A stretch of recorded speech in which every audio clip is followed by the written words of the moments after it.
Good morning, welcome to CATEX TV. My name is Frank Fortunato. Today is Tuesday, August 28th, 2012. Two things before we get into the main news. The Syrian Air Force is currently bombing the suburbs of Damascus, the Syrian capital.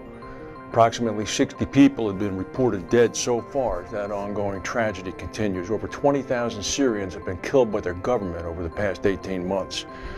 Applied Insurance Research, the big modeling company, just came out with a bulletin saying that insured crop losses in the United States from the drought could reach as high as $20 billion.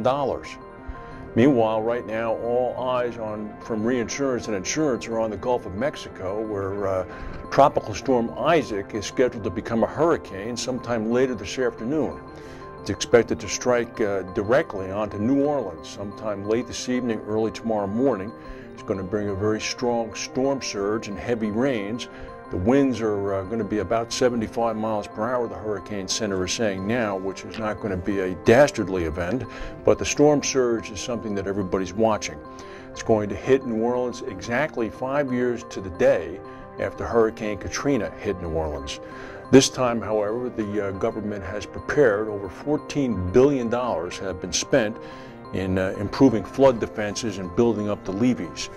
There has not been a mandatory evacuation order issued in New Orleans, and people have been urged to hunker down and make do. The footprint of insurers who are in line to get hit is pretty much as follows. State Farm has the largest market share by far with about 20%. Allstate is second with 8.5%. Alpha Mutual, Liberty Mutual, and Travelers round out the top five.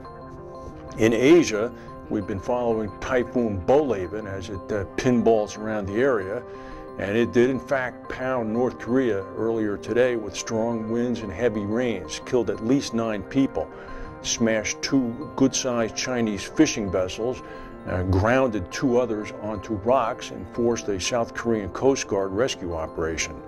Hundreds of thousands of homes were left without power.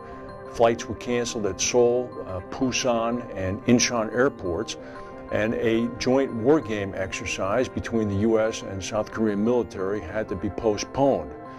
Next up, North Korea. They're getting pounded right now. The intense fire at the refinery in Venezuela seems to be out. There are reports that the fire is out. The refinery produces about 650,000 barrels of refined oil a day there. 41 people have died in this fire. It's been going on since Saturday. About 6 hours ago, the Venezuelan vice president tweeted that a 3rd refinery tank had exploded at the Amway refinery.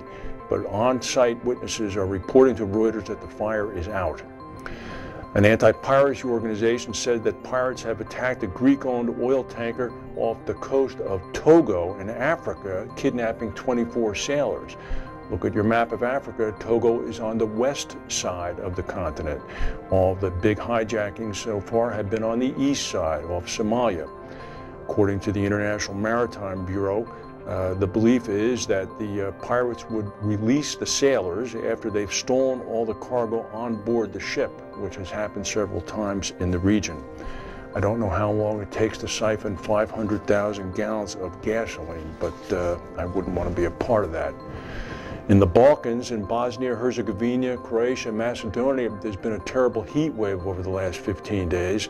Temperatures have reached as high as 104 degrees, and that's brought forest fire conditions. There's been a big fire that's uncontrollable right now in Bosnia and Herzegovina. The fighting effort against the flames by the firemen are being hampered by landmines that are left over from the war in the 1990s. Firemen cannot get close to the blaze without risking being blown up. So as a result, the best way to attack this is by air, and they're gathering resources to do that. The government of France has announced that it's going to lower the cost of gasoline about 24 cents a gallon immediately, thus fulfilling a promise by the recently elected French President Francois Hollande.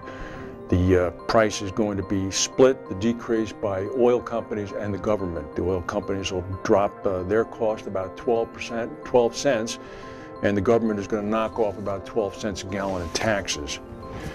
About 2 weeks ago, there was a computer strike at Saudi Aramco, which is the biggest producer of oil in the world.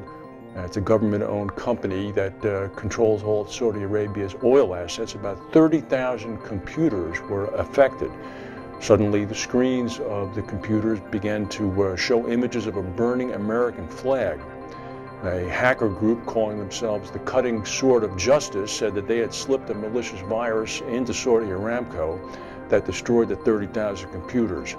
This is the first time that a significant use of malware by political hacktivists has brought down a government site or a private company site for that matter. Typically, groups like Anonymous flood websites using volunteers. This has been a use of a version almost of Stuxnet in order to bring it down. Symantec and other people, the security research firms, are saying that it seems as if the attack was perpetrated by somebody internal to Saudi Aramco. They're now looking for that person. Keep in mind that the Saudis behead people. I'm not sure whether or not Sharia justice has been updated to include software attacks yet, but we'll find that out. That's the news for today. If we have any breaking news, we'll come back and tell you. Thank you for watching, and we'll see you tomorrow.